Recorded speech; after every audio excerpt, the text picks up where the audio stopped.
বলছে যে এদের মধ্যে সবথেকে ছোট কোনটি।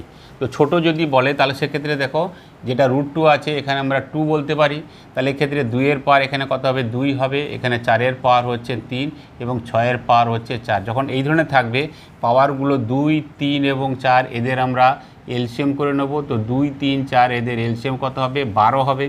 তাহলে এখানে 2-এর সঙ্গে যদি আমরা 6 গুণ করি তাহলে কত হবে 12 হবে, তাহলে 2-এর পাওয়ার 6। 3-এর সঙ্গে যদি আমরা 4 গুণ করি তাহলে 12 হবে, তাহলে 4-এর পাওয়ার 4 এবং 4-এর সঙ্গে 3 গুণ করলে 12 হবে, তার মানে 6-এর পাওয়ার কত হচ্ছে 3 হচ্ছে। তো 2-এর পাওয়ার যদি 6 হয় তার ভ্যালু কত হচ্ছে 64, 4-এর পাওয়ার 4 মানে হচ্ছে 256 হবে এবং 6-এর পাওয়ার 3 মানে সেক্ষেত্রে কত হচ্ছে 216 হচ্ছে। তো সবথেকে যদি ছোট বলে তাহলে সেক্ষেত্রে কত হবে 64 হবে, তার মানে সেক্ষেত্রে উত্তর কত হবে √2 হবে। আর যদি সবথেকে বড় বলতো তাহলে 256 হবে এবং সেক্ষেত্রে উত্তর কত হতো না কিউব √4। ভিডিওটি ভালো লাগলে লাইক ও সাবস্ক্রাইব